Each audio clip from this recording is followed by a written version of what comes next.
noite a todos e todas.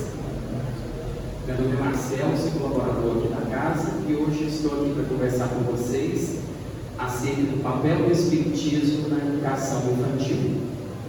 Vamos considerar aqui crianças de 0 a 12 anos. Quem tem criança aqui em casa? Por favor, levante a mão.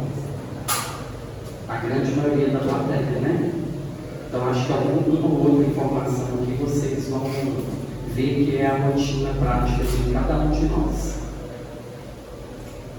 Então, nós temos o seguinte.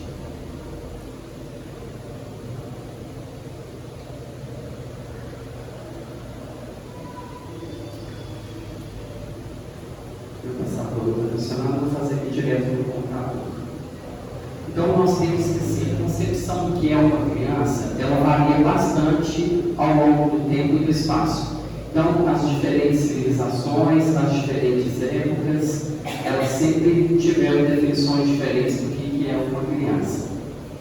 Não há, por bem dizer, um consenso geral do que é, na verdade, uma criança. Mas aceita-se que as crianças elas têm entre 0 e 12 anos, essa é a nossa definição mais atual. E nem sempre essa criança, que é na verdade um recém-reencarnado, nem sempre foi tratado com o amor que habitualmente a gente dá hoje em dia, né? Consideradas situações aí excepcionais. Então, em algumas civilizações mais antigas, as crianças, filhos de pessoas mais pobres, eram até vendidas como escravos. Na Idade Média, muitas vezes foram ignoradas. Na arte, por exemplo, da Idade Média, a gente quase não vê a expressão de crianças. E na primeira Revolução Industrial na Inglaterra, no século XVIII, final do século XVIII, né, a partir de 1770, a gente tem o quê? As crianças sendo escravizadas. Muitas morreram em função daquelas máquinas ainda arcaicas que elas tiveram que operar naquele período. Então, hoje em dia a gente vê aí, né, vovô e vovó que morrem por causa de uma criança, né? O pai e mamãe, que às vezes até cede mais do que deveria. Então, hoje a gente trata as crianças com mais respeito. Mas, claro, ainda no nosso meio, e nem precisamos ir muito longe, às vezes na nossa própria cidade, a gente tem que crianças que estão passando por situações também de exceção, né? De surra, violência doméstica e por aí vai. E aí a gente traz um olhar espírita aqui para a situação, né? O sentimento atual de infância veio iniciar com quem? Com Rousseau. Rousseau foi um dos pensadores do iluminismo. Rousseau, Voltaire, Montesquieu. E Rousseau trouxe o quê? Que a criança era uma página em branco. Então, que ela era uma nova oportunidade, ela poderia se desenvolver, mesmo que ela viesse de um meio que não era um meio muito bom, mas ela tinha a opção, ela tinha a oportunidade de melhorar. Só que era uma visão um pouco romantizada da situação. E aqui a gente tem o Rousseau, que foi o pai espiritual do Pestalozzi, que foi o pai espiritual de Allan Kardec. E Allan Kardec estudou na escola de Pestalozzi, que é o Instituto de Iverdun, que é um instituto completamente reformulado, que teve as bases da pedagogia moderna. E aí Rousseau trouxe também algo que para nós que é o seguinte, que a gente tem que preocupar com o entorno da criança. Então, uma criança que cresce ali em um meio que tem violência, alcoolismo, isso tudo passa a influenciar a educação dela e a formação também. E aí o Espiritismo, ele traz que a criança, ela é uma nova oportunidade, sim, só que muitas vezes o espírito que anima o corpo de uma criança é muitas vezes mais evoluído do que o espírito que anima o corpo de um adulto. Então, é um ser recém-encarnado que traz aí concepções de vidas anteriores que no momento da infância estão ali latentes e que depois isso tem a desabrochar. Qual que é a fase que a gente considera a fase mais difícil da educação? Em geral, os pais, infância, adolescência e idade adulta.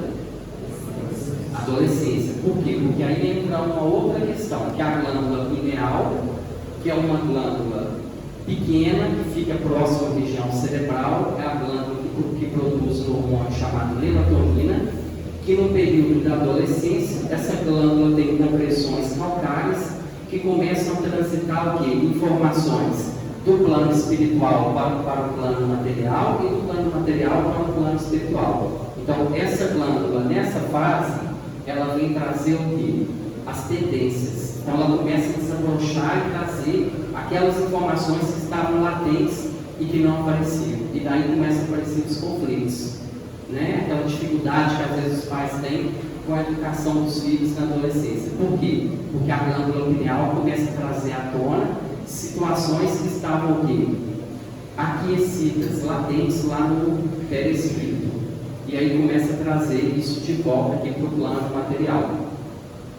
E aí o Espiritismo, como traz sempre para nós temos que buscar entender. A gente não pode simplesmente entrar em conflito, mas a gente precisa entender as origens dos problemas. Então, nós do Espiritismo enxergamos a criança como um fator de reforma moral e espiritual. Assim, nós temos que entender de onde veio esse ser, qual a razão de ele ter vindo, qual é a sua função entre nós e para onde vai após abandonar o invólucro físico. Então, o Espiritismo traz que nós temos que buscar entender essas questões para entender o que é uma criança e qual é o papel dela entre nós. E aí aqui o livro dos Espíritos, né? Allan Kardec pergunta e o que os Espíritos respondem a respeito das crianças. As crianças são seres que Deus envia a novas existências e para que não lhes possam imputar em excessiva severidade, dar-lhes todas as aparências da inocência. Então, quem aqui não derrete no filme bebezinho? Brincando, sorrindo. Então, o Espiritismo traz que isso daí, de certa forma, é proposital. É para que a gente possa o quê? Amolecer o nosso coração, receber bem essa criança e poder dar a ela a melhor educação. E aí os Espíritos continuam. Os Espíritos só entram na vida corpórea para se aperfeiçoarem, para se melhorarem. A fragilidade dos primeiros anos os torna brandos, acessíveis aos conselhos da experiência e dos que devam fazê-los progredir. Então eles ficam mais acessíveis também, né? Menos resistentes. É quando se pode reformar o seu caráter e reprimir os seus maus pendores. É o que diz a questão 385 do livro dos Espíritos. E aí nós temos então que a infância é o período mais propício para a assimilação dos princípios morais e educativos. É um período que a criança tem uma alta capacidade de se deixar conduzir, então a gente pode influenciar. Ela tem uma plasticidade. O que é a plasticidade aqui? É a capacidade de adaptação, tanto física quanto psicológica. E esses fatos levam a que a criança tenha um processo de aprendizagem e de assimilação de impressões. Então, é o período chave para que a gente possa fazer a nossa intervenção. Alguém pode falar, mas eu estou tendo dificuldades. Se você está tendo dificuldades neste momento, esteja preparado, porque em momentos adiante, essa dificuldade ela pode até ficar maior. Então, a gente tem que aproveitar o período da infância para poder trazer essas informações e essas assimilações aí para a criança. E quais são as vantagens de a gente abordar a criança nesse período da infância? A evangelização infantil, ela vai representar um trabalho preventivo, então nós vamos atuar antes que o problema esteja manifesto. A criança ainda tem capacidade de assimilar, o caráter ainda não está formado, ela ainda não tem muitos daqueles vícios que ela vai adquirir ao longo da sua jornada aqui no plano material. E é o momento de a gente aproveitar a encarnação infantil enquanto elas estão abertas para este aperfeiçoamento. E aí, de que forma que o Espiritismo pode nos auxiliar? Nós temos, por exemplo, a evangelização infantil, que acontece no centro espírita. Habitualmente tem 2 faixas de idade diferentes. Depois vai ter a evangelização também infanto-juvenil e dos jovens. O Evangelho no Lar, que é o momento que as famílias podem aproveitar para poder levar também as crianças, para estimular elas a participarem. E o estímulo da leitura em casa. Então eu fui buscar algumas fontes de leitura infantil. Então aqui a gente tem essa coleção da Turma da Mônica. Tem vários livrinhos. Aqui, por exemplo, eu estou trazendo este livrinho aqui, ó, que é Allan Kardec, Princípios e Valores. É um livrinho para a faixa etária dos 4 aos 12 anos. E são historinhas, ó, com ilustrações, não são historinhas longas de uma página. Tem um contexto, às vezes, de viagem para estimular as crianças. Então, é algo bem legal. No site da Amazon vocês conseguem todos esses livrinhos. Eu vi lá também que tem o Evangelinho segundo o Espiritismo. Então, tem algumas obras lá que podem ser utilizadas. Eu fiz essa palestra aqui também outro dia aqui na Casa Espírita, e alguém virou para mim e falou assim: ah, mas a Mônica bate no Cebolinha. E aí eu fui dar uma olhada aqui. Não tem nada demais. Tem algumas coelhadinhas que a Mônica dá no Cebolinha, mas pela fisionomia do Cebolinha aqui, eu acho que ele gostou. Acho que ele não achou ruim, não. Tá? Então não tem nada assim, de conteúdo agressivo e violento. Viu? E as coelhadinhas que o Cebolinha levou aqui, eu acho que ele bem achou muito bom. Mas levando na brincadeira, né? Claro. E aí a gente se pergunta, né? Qual que é o papel do Espiritismo na educação infantil? De que forma o Espiritismo pode então trazer luz para isso daqui? Esse livrinho vai estar aqui comigo, se alguém depois quiser passar e dar uma olhadinha, tá? Eu vou ficar aqui por um tempo depois da apresentação. Então, o Espiritismo ele pode trazer o quê? Informação, dar naturalidade ao contato com os desencarnados. Nós sabemos que muitas crianças, inclusive antes dos 7 anos, que elas têm o quê? Às vezes uma mediunidade desenvolvida e às vezes não sabem lidar com isso. Às vezes a família bloqueia isso, e isso acaba trazendo prejuízo para a criança. Então o Espiritismo vem para trazer o quê? Naturalidade para o contato dos encarnados com os desencarnados. Auxiliar essas crianças a encontrar a missão. Será que a gente tem pensado qual é a nossa missão?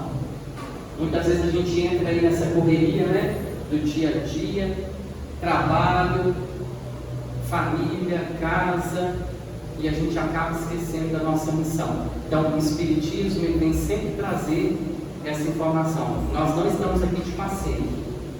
Será que nós estamos cumprindo o que a gente planejou? Então isso pode ser despertado na criança também. Por qual motivo que essa criança veio? Ela tem alguma ideia de profissão, alguma coisa que ela acha que ela poderia fazer para poder melhorar o mundo? Então são coisas que o Espiritismo pode despertar. Auxiliar é amar o próximo, né? Jesus falou que tem 2 mandamentos: amar a Deus sobre todas as coisas e amar ao próximo como a si mesmo. O contato da criança com as outras crianças, por exemplo, na evangelização infantil, estimula o quê?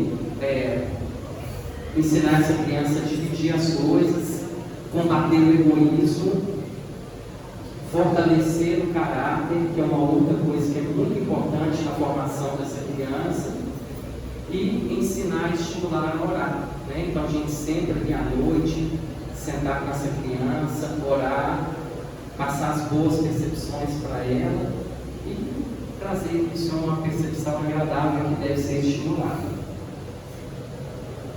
E aí algumas mensagens para a gente levar para a nossa casa hoje, né?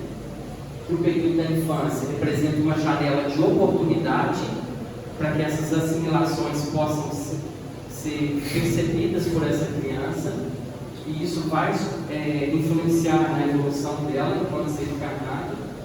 A evangelização infantil é um trabalho muito importante do Centro Espírita, é um trabalho preventivo e que deve ser estimulado. E o Espiritismo, ele tem um papel essencial, crucial na formação dessas crianças. Então, que a gente não deve, como pais, como familiares espíritas, deixar de estimular, de despertar isso nas crianças. Aqui eu deixo algumas referências dessa obra aqui, ó, que é uma obra interessante para quem quiser entender um pouco mais dessa interface criança, infância e espiritismo. Fala inclusive algumas questões sobre a mediunidade das crianças.